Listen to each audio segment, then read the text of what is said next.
Добра вечер, почитувани гледачи. Време е за заспи ако можеш со Драган Милосављевиќ и Горан Момировски. Вечера уште еднаш се навраќаме на темата пари, финанси и економија. Ако некој постави прашање зошто, ќе му одговориме затоа што така стојат работите. Без пари не се живее, за жал, ниту овде, ниту било каде во светот. И на држава не може да функционира ако нејзиниот буџет не е полн и добро обмислен, а дали е така. Ќе позборуваме со дополнителната заменичка министерка за финансии, господјата Елена Петрова. Добра вечер. Добра вечер, Драган. Добра вечер, Горан. Благодарам што ме поканивте да учествувам во Заспи ако можеш. Да. Само пред да започнеме со делот со кој што денеска планираме да го зборуваме, чисто да кажам, вчера во вчерашната емисија зборувавме околу Бојар Османи Горан и неговата поддршка за онаа резолуција за геноцидот во Сребреница, како и за неговата идеја за напуштање на отворен Балкан. Тоа што мене ми е интересно денеска е дека Бојан Маричич има спротивни ставови. Имено тој смета дека владата уште во 2010 година го искажала својот став, 2010 само да не сгрешам, околу резолуцијата на ЕП за Сребреница во тоа време и смета дека едно е тоа што се случило во Сребреница, а и индивидуалната одговорност на одредени луѓе што направиле таму злосторства, а сосема друго е обвинувањето за еден цел народ. И уште поинтересно околу излегувањето од Отворен Балкан, Маричич смета дека таква нешто не е потребно, односно дека според него таа иницијатива треба да остване отворена затоа што имаме бенефити од неа, особено да не заборавиме дека наши луѓе одат сега, имаат дозвола да работат во Србија или во Албанија без проблем, или тие да доаѓаат кај нас, и смета Маричич дека би било неумесно да ја напуштиме иницијативата. Неумесно е што се води јавна кавга меѓу СДСМ и ДУИ сега за проект кој што трае долго време, со кој што тие се фалеа, сите се слика, Бојар Османи се сликаше со Вучич, со српски министри, одеа министрите од ДУИ во Белград да бараат масло за јадење и не знам вакцини, одеа па се фалеа, сега одеднаш нешто не им чини. Но добро, тоа е проблем за нив. Има и други теми за кои што може да зборуваме денеска, но да испочитуваме гостинката. Повторно се работи за пари, има кавга денеска меѓу Даниела Арсовска, градоначелничката на Скопје, и министерката за култура Бисера Костиновска Стојчевска околу организираната сала. Прашање кој што јас го потегнав пред една недела излегува дека е точно, не е осигурана универзална сала. Се уште немам одговор од Министерството за култура. Се работи за проект од 13 милиони евра, но никој не кажува кој ќе ги надомести штетите направени со пожарот. Очигледно има таму сериозни проблеми, ми се чини дури за јавното обвинителство. Добро, Даниела ќе добие според сите најави за клевета една пријава. Да, но останува неодговорено прашањето што го поставив до култура пред една недела и навистина е интересно зошто не знаеме кога, кој, на колку пари ја осигурал универзална сала. Нешто што е наистина чудно и зошто се крие министерката за култура е прашање ќе дадем уште неколку дена. Добро. Да влеземе сега во тоа што е нашата примерна задача Велан вечерва.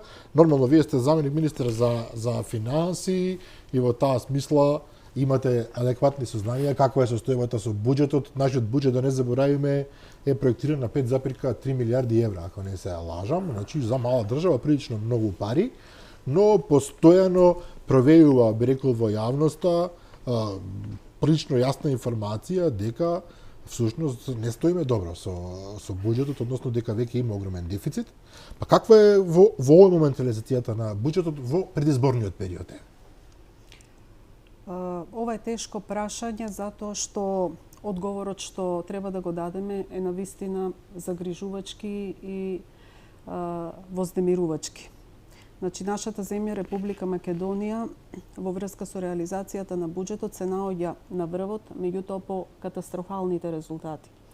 По тоа што имаме најголема буџетска дупка, најголемо задолжување во однос на сите земји во регионот Западен Балкан, и тоа веќе го објавија и го потврдија и релевантните меѓународни институции, Светска банка, имаме и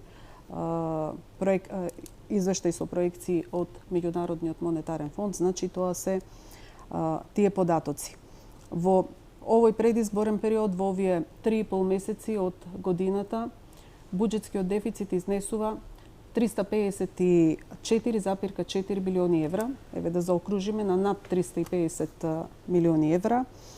И ако за цела година е планиран буџетски дефицит од 545 милиони евра, тоа значи дека ние за 3,5 месеци имаме исцрпено 2/3 од тоа што е планирано како буџетски дефицит. А во однос на истиот период од минатата година имаме зголемување за 174%.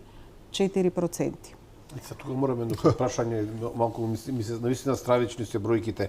Зборуваме за 3 месеци првиот квартал од 2024 година, во ситуација кога немаме енергетска криза, цените на енергенсите не се стравично високи, немаме капитални инвестиции, барем невидливи, имаме Бехтел и Енка, кои што не ги гледаме, Тоа нема гора што ти никакво не гледаш е твоја работа. пометување, немаме Некои гледаат. Немаме субвенции, државна помош за фабриката за автомобили, електрични Мотетова, кој што пропадна уште една инвестиција од Кореја, што збореа актуелните луѓе од СДСМ и ДУИ. Каде одат овие 350 милиони евра?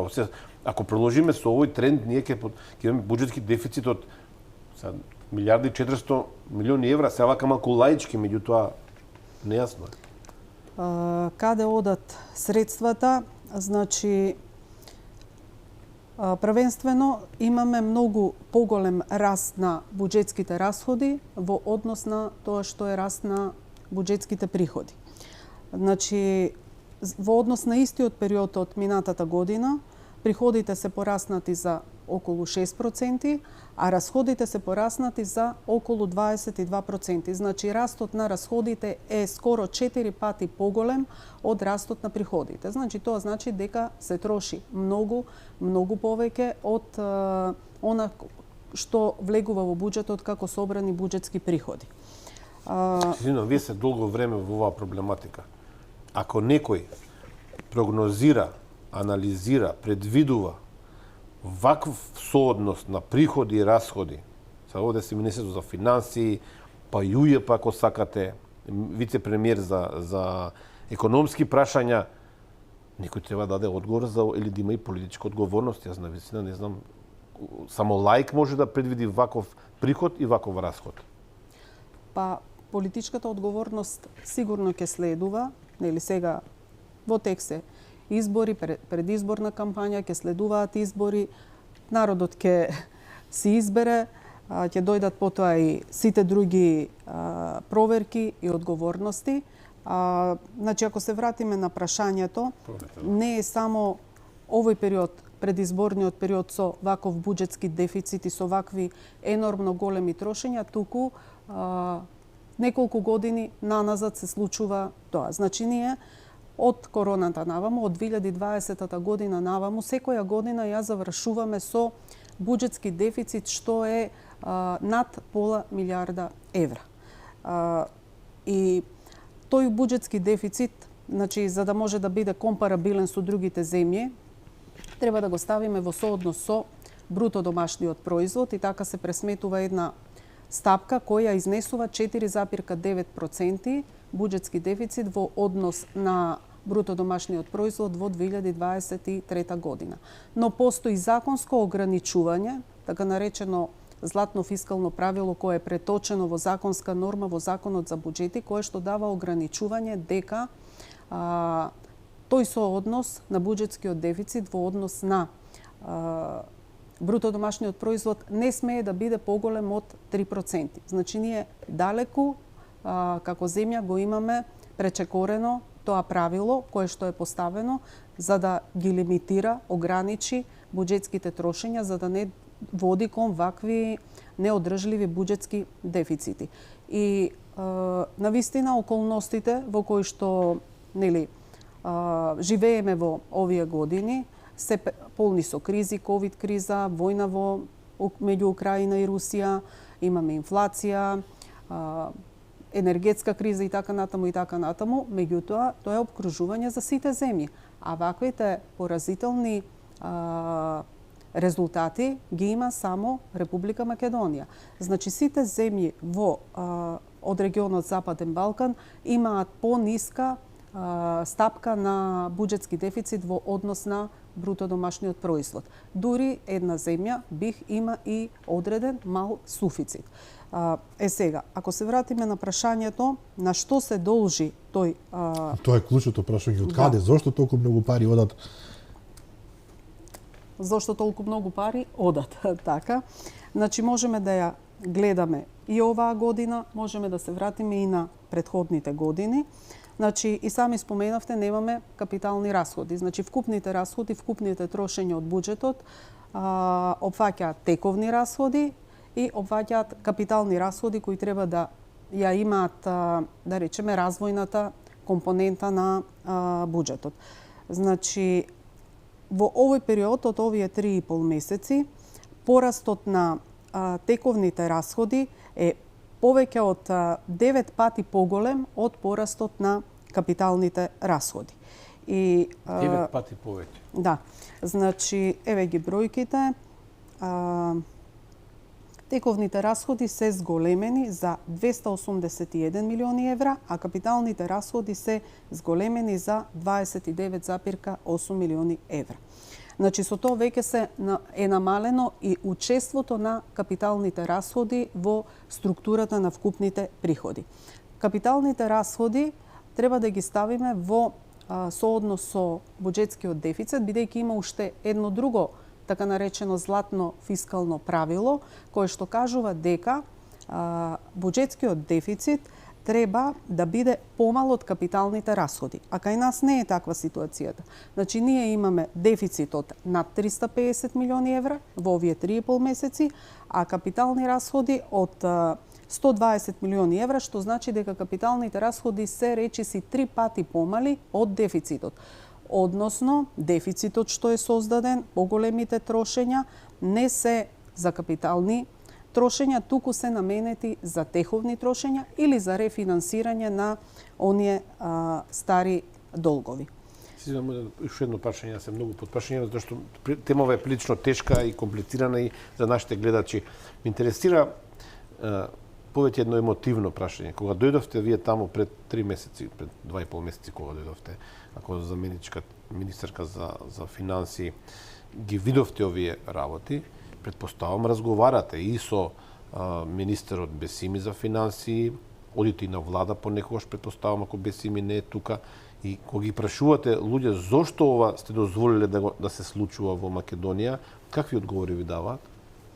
На влада не одам. Министерот си има одредени образложенија кои што нели според мене не се основани. Еве да речеме, значи за овој голем буџетски дефицит, мислам дека излезе и јавно информација од Министерството за финансии за овие 3,5 месеци дека буџетскиот дефицит се однесува на така наречените ковид и антикризни мерки. Значи, меѓутоа тоа што ние го гледаме во Трезорот како исплати од таа програма за ковид и антикризни мерки се исплати од 27 милиони евра. Значи, тоа е помалку од 2% од вкупните буџетски расходи. И тие, кога ќе ја гледаме нивната структура, што се влегува во програмата ковид и антикризни мерки, таму влегуваат социјални трансфери, значи трансфери кон фондот на ПИОМ, утврдени со закон, социјална помош, детски додаток и некои други трансфери кои што се непрецизирани. Всушност, она што излезе како најава на оваа, да речам, политичка влада, бидејќи јас сум во техничката влада, најава на политичката влада за оној 9-ти пакет на антикризни мерки, може да се рече дека е една голема лага, бидејќи какви се тие антикризни мерки. Кога ќе ги ја разгледаме структурата на тие мерки, внатре влегуваат, значи, доделување на кредити, заеми добиени, односно средства добиени преку меѓународните институции, Светска банка, Европска инвестициона банка, за кредити за зелена транзиција, зелени инвестиции, енергетска ефикасност и слично. И ако се вратиме низ овие години наназад, пошто таквата програма за ковид и антикризни мерки е воведена уште од 2020 година, значи има многу сомнителни и нетранспарентни исплати преку таа програма. Еве еден факт, значи дека под таа програма се водат исплати од 344 милиони евра кон државното предпријатие ЕСМ и има и исплати и кон некои други државни предпријатија и сите тие државни предпријатија се загубари, значи кои што имаат непродуктивни трошења, нерационални трошоци, работат недомакински. ЕСМ нели во јавноста е познати преку криминални тендери во РЕК Битола и иако наводно се прикажува дека тие средства што преку оваа програма ковид и антикризни мерки, средства од 344 милиони евра се пренесени кај ЕСМ, дека се пренесени за надоместување на цената на струјата, да не биде на грбот на граѓаните, значи нашите информации се дека всушност тие средства се за финансирање на плати и други тековни трошоци во ова предпријатие. Значи во делот на овие антикризни ковид мерки, за кои што нели најмногу се наведува дека заради нив е создаден буџетскиот дефицит, и Државниот завод за ревизија има констатирано злоупотреби во користењето на средствата кои што во 2020 година се дава како финансиска помош во смисла на нивно ненаменско користење. И сушност, за да не е потребно да ги гледаме само тие средства како номинален износ, туку едно правилно пристапување треба да значи да се запрашаме кои ефекти ги добивме сите ние од трошењето на сите тие средства. Значи, ако тие средства беа поддршка на граѓаните, прашањето е дали на граѓаните им се подобри животниот стандард од сите тие исплати од буџетот. Значи, граѓаните и понатаму го чувствуваат товарот на инфлацијата, изголемените цени и реалната куповна моќ на нивните примања е помала. Значи, не биле доволни или не биле овие поддршки не ја постигнале целта да го подобрат животниот стандард на граѓаните. Но господи Петрова, зборуваме за огромни пари. Знаете, вие сега спомнувате цифри 300 милиони, 350 милиони, тоа се вака за нормален човек незамисливи цени, незамисливи пари кои што се едноставно се излеале од буџетот, ги нема веќе. Вие велите тамо има сомненија, сомненија за сомнително раздавање на тие пари. Да зборуваме за одговорност, ајде веројатно во иднина ќе треба тоа прашање да се покрене, меѓутоа мене ме запрепастува едноставноста со која што некој се осмелил туку така толку многу пари да ги потроши. Ова не е богата држава. Македонија има ограничени ресурси, ограничена економска моќ и вие кога ќе ги раздадете, да не заборавиме, собираме, мразам да го кажам ова, но најчесто собираме пари преку телефонски пораки за да им помогнеме на деца или на луѓе кои што се болни не може да одат на операција. Во друга страна се вели 100 милиони за ова, 50 милиони, со тие и такви пари би можеле да се направат чуда во државата. Значи не само овие пари што сега ги зборувам како ковид и антикризни мерки за кои што не е даден отчет колку ја исполниле целта и дали ја исполниле целта да дадат подобар животен стандард на граѓаните и оние средства што се дадени на компаниите, дали ја исполниле целта да го поддржат да ја поддржат економијата. Сигурно не ја исполниле кога ние имаме стапка на економски раст од само 1% во. Тоа е најмал апсолутно во регионот. Најмал, точно. Не зборуваме за Европа, во регионот е, а регионот не е прекрасен, нели? Така, да. Значи, освен овие средства, има многу други средства за кои што се исплатени од буџетот, а кои што се сосема непродуктивни, тоа се фрапантни износи преку кои што би можеле да се финансираат некои големи капитални проекти, капитални инвестиции. Значи може ја клиничка болница да направат, например, толку фалената клиничка болница. Да. Па добро, кога ќе речете вака непродуктивни средства, тоа во пракса што значи? За нормален човек што значи тоа? Се трошени пари за ние слушаме од време на време не дека се потрошени купишта пари за да се набават лешници и бадеми тамо. Сега ова го речи си карикираме, меѓутоа во принцип зашто толку многу пари се трошат? Па еве, значи ќе поидам и од тоа што претходно го кажав, фрапантни износи, па ќе се вратам и на некои по да речам по секојдневни трошоци, како што велите, лешници и бадеми. Значи, еве, големите фрапантни износи кои што ги сакам да ги споменам се однесуваат на трошоци кои што се произлезени или фискални импликации кои што се произлезени заради недобро управување со јавните капитални инвестиции. Значи, јавните капитални инвестиции во главном се финансирани од заеми кредити кои ги добиваме од меѓународните институции и тие средства се работи за големи средства кои треба да бидат управувани соодветно, значи за големи проекти, јавни капитални проекти, кои што треба да бидат проектирани, соодветно проектирани, планирани и изведувани на соодветен начин. И сега, ај првично како воведна информација, значи, според информациите што јас ги собрав, имаме некои околу 45 такви проекти во тек и 5 во најава, значи се уште се без склучени договори, за кои што има склучено околу 70 договори за заеми со меѓународни финансиски институции. И од тие 45 проекти, повеќе од половина, односно 26 се реализираат со бавна динамика или се во целосен застој. И причините се уште, да речеме, од самото подпишување на договорите, доаѓа до доцнење во подпишувањето на договорите, па затоа не може навреме да почне повлекувањето на средствата и реализацијата. Нема никакво проектирање или несоодветно е проектирањето. Проектирањето се прави во тек на изведбата. Има некоординираност меѓу институциите и така натаму се сведува всушност на тоа дека нема соодветен систем на управување со проектите и за тоа има одредени причини, меѓутоа од таму последиците што се однесуваат на фискални последици, значи што наместо да се врати вредноста на вложените пари преку нешто што ние ќе го видиме како видливо изградено, наместо тоа ние имаме спротивно дополнителни одлевања на средства од буџетот. Значи, тие 27 милиони евра?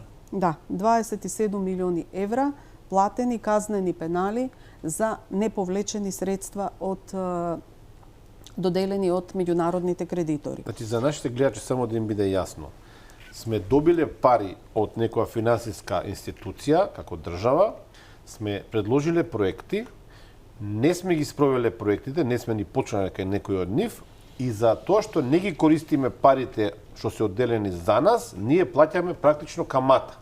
Казнени пенали. Казнени пенали. Друго се каматите. Да, друго е камата, да. Тоа е башка камата, тоа се казнени пенали во висина од 27 милиони евра. Тоа се 27 училишта, 27 градинки, еве да речеме по милион евра да е некаков помали да речеме проекти.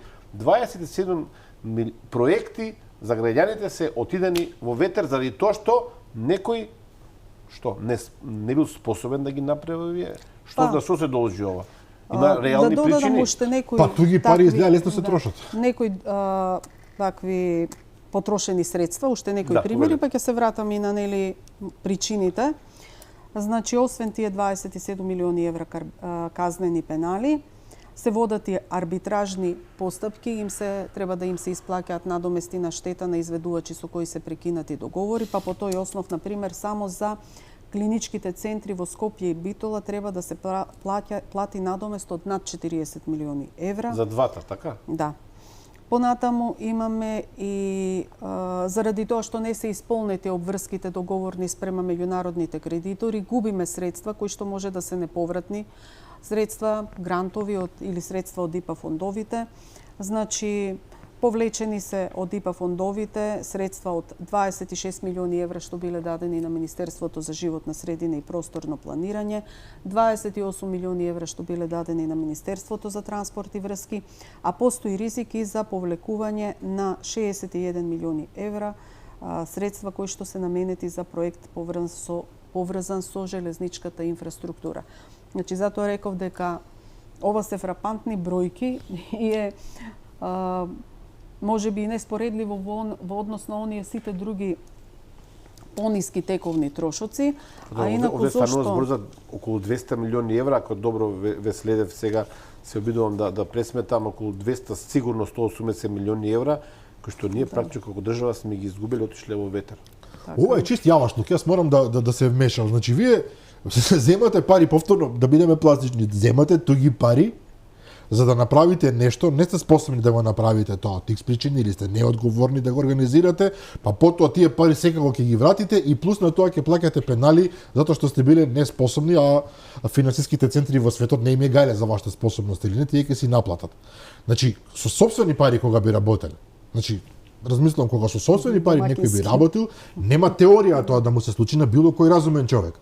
Меѓутоа кога ќе земете туги пари, повторно во туѓо име, бидејќи државни пари, нели, државните пари како да се од Марса не се наши и вие трошите така како што ќе ви падне на памет, без никаква одговорност. Јас морам да прашам дали е ова кривично дело воопшто. Мислам, бидејќи мене ова ми звучи како мене не ме интересира дали се како човек зборувам, не како новинар, не како ако вие така се однесувате према државните пари, тоа зарем нема причина за утре да има кривична постапка за такво нешто. Сигурно, значи тука сигурно има и злоупотреба на службена должност. Ама и зарем неодговорноста не ли е доволна? Како може вие да потрошите во безценетост да оставите 100 милиони евра?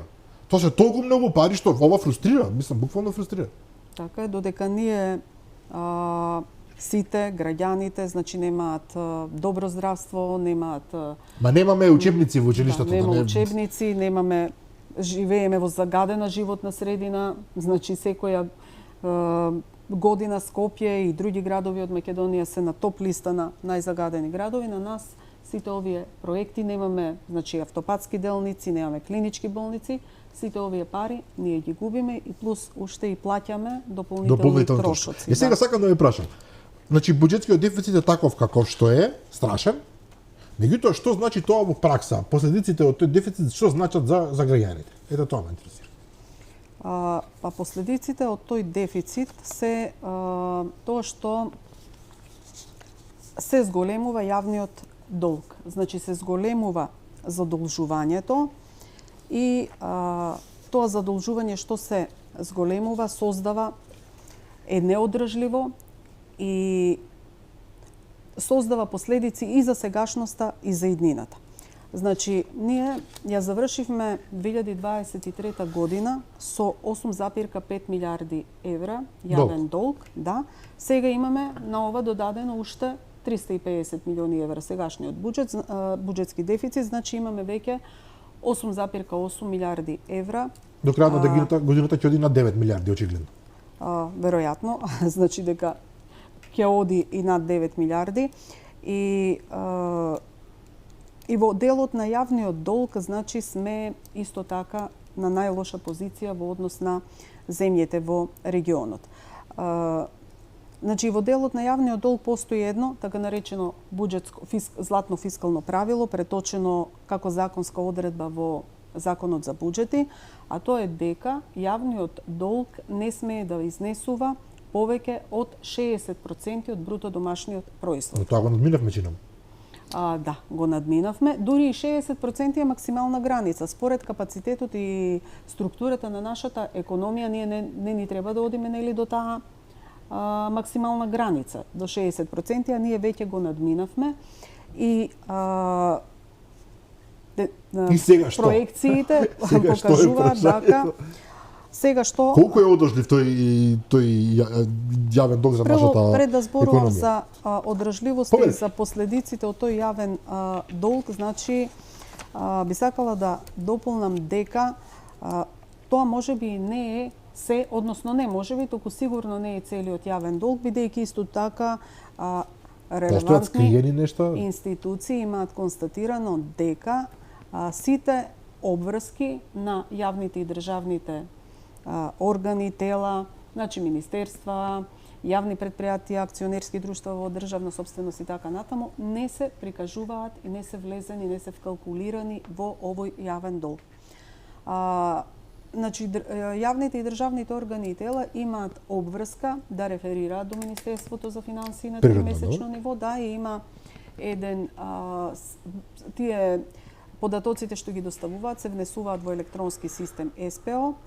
и Министерството за финансии на квартална основа ги објавува тие износи. Еве сега очекуваме да го објават извештајот за првиот квартал со 31 март, кој треба да ги даде податоците за достасаните неплатени обврски и за недостасаните обврски на сите тие јавни органи и тела, јавни и државни. И бидејќи ги немаме податоците со 31 март, еве ќе ги кажам податоците со 31 декември, значи имаме доспеани неплатени обврски околу 409 милиони евра, недоспеани обврски околу 480 милиони евра. И тука јас би го додала, никаде не се прикажува, меѓутоа државата на 31 декември имала околу 120 до 130 милиони евра долг спрема стопанството по основ на невратен ДДВ. Се заедно тоа е над 1 милиарда, да. Сето заедно, да, тоа е над 1 милиарда, што исто така всушност представува долг не на државата, туку јавен долг, значи долг на сите државни јавни органи и тела. Сега кои се значи одржливоста, се извинувам пред одржливоста. Не се пресметани арбитражите, вие спомнавте за двете болници во Скопје и во Битола, но не е пресметана арбитражата на пример за рудникот за Иловица, мислам дека се уште не е процесирана. За другиот рудник има еден, го заборив името, се ќе ми просите, тамо се зборува за сума од 400 милиони евра кои што ќе треба да се платат доколку не дојде до некаков договор. Значи ние можно да во моментов веќе калкулираме со десетина милиарди евра зијан, што е долг, се извинувам, што е повеќе од двојно од долгот што беше во 2017 година, кога беше, ми се чини, 4,7 милиарди евра. Значи за 27 години независна Македонија се направил долг од 4,7 милиарди евра, а за 7 години во ова владење на СДСМ и ДУИ е направен долг од повеќе од, сега ја вака малку од прилика бројките, меѓутоа од прилика така доаѓа. Да. Значи кога ќе се земат во предвид и сите овие бројки што не се вкалкулирани и износи кои ќе произлезат од сите тие судски постапки, арбитражни постапки кои уште се во тек, да, тоа значи станува едно фрапантно големо задолжување и тука би додала, значи, во што исто така се гледа неодржливост. Земјите во регионот исто така имале висок јавен долг, нели од 2020 по реметувањето со ковид кризата се покачи јавниот долг, но сите имаат стабилизација. Значи сите полека го намалуваат јавниот долг, значи само во Република Македонија јавниот долг расте од година во година. Добро забележавте вие, тоа е капацитетот на економијата и структурата да се соочи. Во Германија мислам дека и над 100%, од Јапонија има исто така огромен јавен долг, но економиите нивни може да си го дозволат да ги сервисираат трошоците. Овде кај нас постои опасност да се не сакам да ги плашам нашите гледачи и пензионерите и тие што работат во државни институции, да еден ден да се нема пари. Се разбира дека нема да се случи тоа, меѓутоа значи вака како што е поставен сега буџетот, веројатно пак ќе се вратиме нели на тоа колку овој буџет за 2024 година е добро поставен за да ги покрие сите трошоци до крајот на годината. Значи фактот говори дека веднаш по формирање на нова влада, новиот министер за финансии ќе мора да прави ребаланс на буџетот, ќе мора да се оди на кратење на непродуктивни трошоци и ќе мора, значи, по долгорочно и посреднорочно да се оди на зајакнување на приходната страна, на подобро собирање на буџетските приходи, на подобро управување со сите тие средства што се добиени од кредитните линии заеми, значи за нивно соодветно наменско искористување, бидејќи тие сепак ја имаат развојната компонента.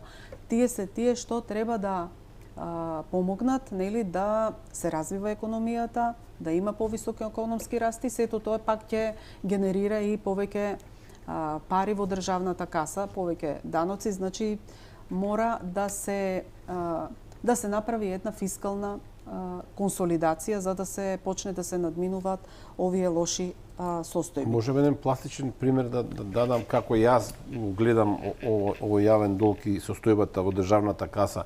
Кога 2017 година СДСМ дојдоа на власт, тие влегува во продавница каде што имаше пари во касата, нели?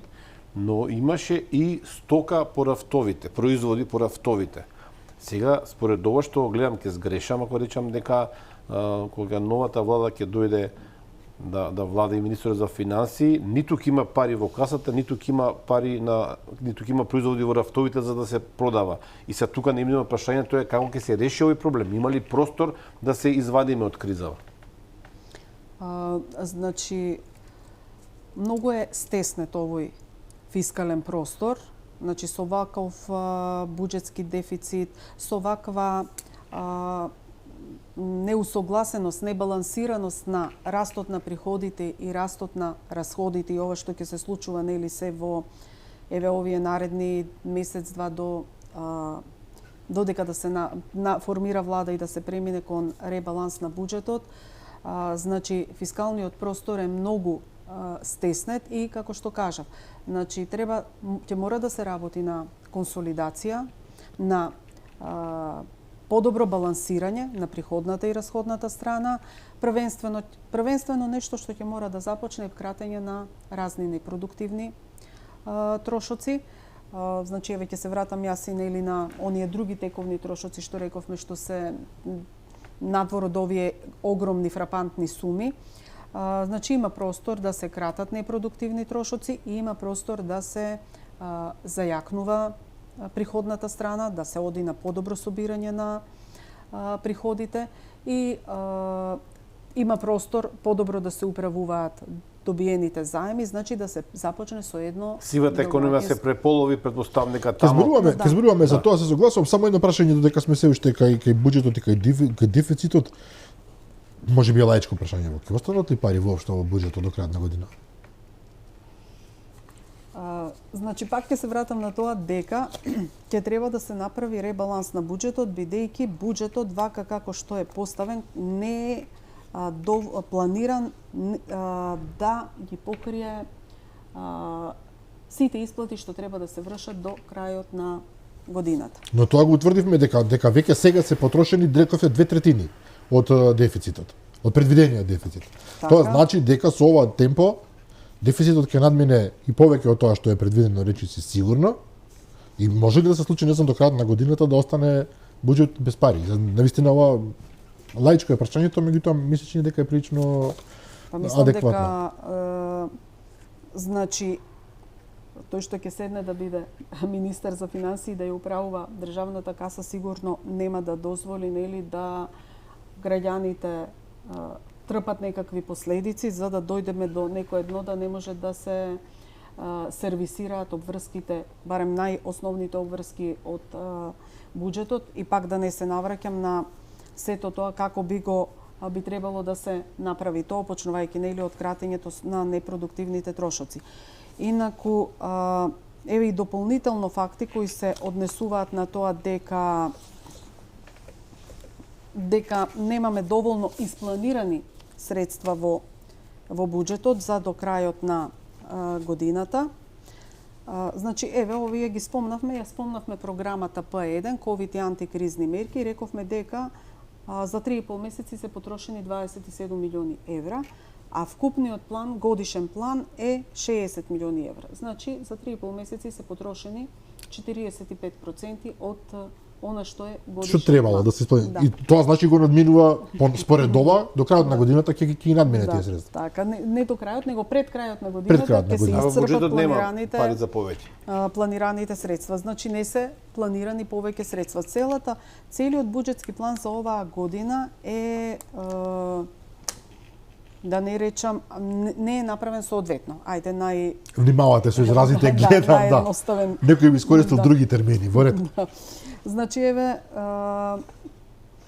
што друго се случува? Например, беше најавено во пакетот на антикризни мерки од 662 милиони евра е најавено зголемување на платите на јавната администрација и зголемување на пензиите, односно пораст. Нели, средства за обезбедени се средства за порез за платите во јавната администрација за 10% и кај пензиите усогласување со стапката на инфлација и со просечната плата. Значи, овој пораз, повеќе исплатените средства за плати до 15 април, значи за 3,5 месеци, порастот е 47,5 милиони евра, а порастот на пензиите во однос на минатата година истиот период е за 76 милиони евра. Значи имаме пораз од вкупно 123 милиони евра за овие 3,5 месеци. Сега, она што беше најавено во овој пакет на антикризни мерки беше најавено дека се обезбедени 150 милиони евра за пораст на платите и 178 милиони евра за пораст на пензиите, односно вкупно 328 милиони евра. А ние гледаме дека само за 3,5 месеци, значи за еден квартал и 15 дена се потрошени 123 милиони евра за овој пораз. Значи, ние имаме искалкулирано дека не се добро испланирани потребните средства и дека не се испланирани некаде околу 100 милиони евра средства што се потребни за порастот на платите и кога ќе запне тоа, чекайте министер. Да, ова ми е многу чудно. Кога ќе запне тоа, ќе дојде до границата пред време и тога што? Ќе фалат, ќе настасуваат над 100 милиони евра? Затоа ќе треба да се прави ребаланс на буџетот и да се скрати на едни трошоци, да се предвидат. Меѓутоа, кога платите и пензиите еднаш ќе се зголемат, сега после тоа враќање малку тешко, ако сме реални. Не зборуваме за намалување на платите и пензиите, туку за кратење на други трошоци за да се обезбедат овие средства. Но мене друго нешто ме збунува. Вие сте финансиски експерт, долги години ги знаете состојбите. Фатмир Бесими е политичар, но исто така знае финанси, како министер за финанси, нели? Тој е главниот збор, тој го водел. Па дури и тогашниот премиер Ковачевски, претходниот политички премиер, велеше дека разбира финанси. Не можете ли да направите грешка од 100 милиони евра? Ова не е обичен гаф, лошо планирање. Ова е смислена политичка тактика за да вие, не знам сега, не можам да си дозволам да коментирам, се разбира во емисија ние коментираме, да направите замка за тој што ќе дојде после вас, затоа што вие знаете дека се заминувате. 100 милиони евра, може да се 3 милиони утнати, може да се 13 милиони, 100 милиони евра не е така. Не се промашуваат 100 милиони евра. Така е. Значи, не може, ако се пристапува од стручен, професионален аспект, значи не може да дојде до вакви логички, математички отстапки. И има многу други нелогичности, еве дозволете ми да дадам некои примери. Значи, како се планирани буџетите на институциите, како се планирани како да е работењето од ден за ден. Значи, ние институциите, државните и јавните органи и тела, годишниот буџет го делат на 4 квартални планови. Ние наидовме на состојби во кои што 15 органи, тела и слично немаат 4 квартални планови за 2024 година. Некои од нив немаат средства за четвртиот квартал, значи сите средства им се планирани за првите 3 квартали, некои немаат средства за третиот и четвртиот квартал, па имаше и такви што имаат планирано средства само во првиот квартал. Значи, се што планирале, ставиле во првиот квартал. Сега, значи, какво е тоа планирање? Од ден за ден. Ови незаконски вака, не можете да не планирате за 2 квартали, за еден квартал. Значи, тие пари, доколку тие не ги потрошат, практично ќе ги прелеат во друг квартал. Меѓутоа, што ако ги потрошат? Значи, со што ќе работат понатамо? Ќе страдаат граѓаните и компаниите кои нема да можат да добијат услуги од тие државни и јавни органи. И како е возможно, пак да се вратиме нели на стручноста, на професионалноста при буџетското планирање? Возможно ли е да постои вакво непланирање, односно ова е непланирање. Не може работењето, значи да оди од ден за ден, да не може да се постави еден план како ќе течат работите во годината, во текот на годината и да се почитува тој план. Штом се дозволува, значи да има институции кои што не можат или не сакаат или не знаат средствата и планот да си го поделат на 4 годишни квартали. Те значи не знаат што ќе работат. Мене ова искрено можеби иронично ќе звучи, меѓутоа мене ова ми личи како буквално да се испланирани средства до 8, 9 мај, ајде да речеме до 1 јуни, па после тоа нека му ја мисли некој друг. Нека му ја мисли. Па ја немам друга поинакво објаснување. Навистина јас прв пат слушам, ова дома човек не го прави. Кога ќе земете плата па планирате. Толку ми останува за сметки, толку за храна, па ќе преживеам. Ова се сериозни пари, многу сериозни пари. И посебно прашање во овој контекст е дека вие убаво велите ќе се направи ребаланс и ќе се земат од капитални непостоечки инвестиции, па ќе се префрлат. То прашањето е дали воопшто во тој сектор капитални инвестиции, дали воопшто има пари. Ние имаме сега посебен проблем со Бехтел и Енка, не знам каков е планот тамо. Некој ми рече од Министерството за финансии дека покрај тие 236 милиони евра, мислам дека беа што се веќе платени, дека сега следува нова транша, треба да ја плаќаме. Значи и тој простор за маневар е Тамо има пари, Горан, очигледно тамо се собрани пари. Ама не, Драган, ако имаш дека дадовме 240 милиони до сега, мене ми личи дека тамо има пари. Драган, ако имаш 750 милиони капитални инвестиции предвидено, ги даваш за Бехтел Енка уште 250 милиони евра, има други давачки што треба да се платат за тековни трошоци нели во тој дел. Од каде ќе се прелеваат после пари за плати, за пензии? Еве, значи сега кога ги споменувате капиталните расходи за овие капитални расходи што се финансираат од буџетските средства, не од заемите. Значи што се прави? Значи едноставно како државните органи, јавните органи да немаат капацитет и не ги реализираат доволно капиталните расходи. Така да со 30 затоа и всушност нели рековме дека буџетскиот дефицит на нас не ни произлегува од капиталните расходи, туку служи за финансирање на теховните расходи и за рефинансирање на старите долгови. Значи со 31 март имаме некоја просечна реализација на капиталните расходи од 15,3% од годишниот буџет. Меѓутоа има и доста органи, министерства кои што немаат реализација од до 15% и согласно закон Министерството за финансии им ги крати тие средства и ги префрла во резерви. Значи со 31 март се скратени 9,7 милиони евра кај 78 органи и се префрлени во резерви. И сега понатаму што се случува? Значи тие понатаму им е оневозможено да ги користат за капитални расходи, меѓутоа преку резервите може да ги исцрпуваат и ги користат за тековни расходи. И со тоа повторно буџетот нема веќе никаква развојна компонента.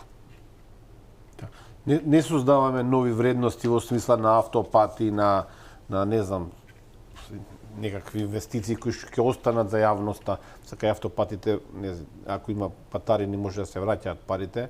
Меѓутоа има некои вредности кои што не мора финансиски да се враќаат. Ако направите, не знам, спортска сала ќе здравието на младите луѓе, на генерално на граѓаните ќе се подобри. Па секогаш има начини од тоа да се донесат пари, апсолутно. Се плаќаат карти, се наплаќаат така натаму. Мислам, нели Овде ни пари се враќаат, да. Ниту други бенефиции за граѓаните ги немаме. И затоа сме се збунети со Драга, не дека прв пат ги слушаме овие муавети, меѓутоа ова навистина логично би било некој да си даде оставка за ваква работа.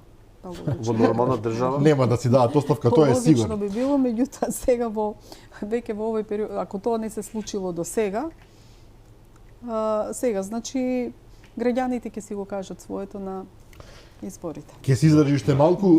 Ајде сега нешто друго да ве прашам полека, доаѓаме до финишот на емисијата. Опозицијата, актуелната опозиција, главната опозицијска партија најавува политика на ниски даноци. Сега тоа мене ме збунува. Ако имате политика на ниски даноци, која што е добра за, претпоставам, за фирмите, за граѓаните и така натаму, од друга страна, како ќе го зголемувате буџетот со ниските даноци? Односно, како ќе обезбедите наплата? Ние главниот проблем во државата, ако не се лажеме, е наплатата на даноците. Оно што се нарекува сива економија и така натаму.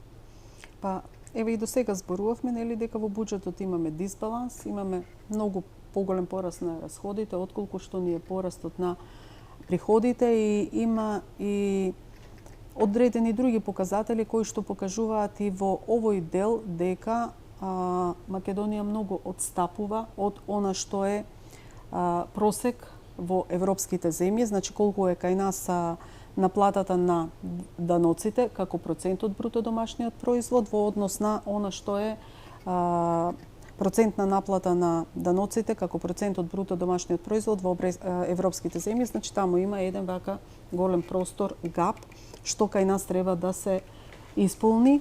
И јас тврдам апсолутно дека е возможно и со политика на ниски даночни стапки да се овозможи собирање на или поголема наплата и мобилизација на даночните приходи. Значи, за повеќе наплата и првенствено треба да имаме фер и праведно оданочување. И фер и праведно оданочување не е сам прогресивното оданочување или повисоките даночни стапки, туку фер и праведно оданочување е кога секој го плаќа својот дел во буџетот. Секој граѓанин, секоја компанија што треба да плати данок, си го плаќа својот дел во буџетот во точен износ, во точно време. Тогаш ние можеме да зборуваме дека имаме фер и праведно оданочување, нели ако Но имаме... како да го обезбедиме тоа, ако ние со години го имаме тој проблем во државата? Значи, има фирми што не плаќаат даноци, има граѓани што не плаќаат даноци. Значи, од X причини, да не... Така е.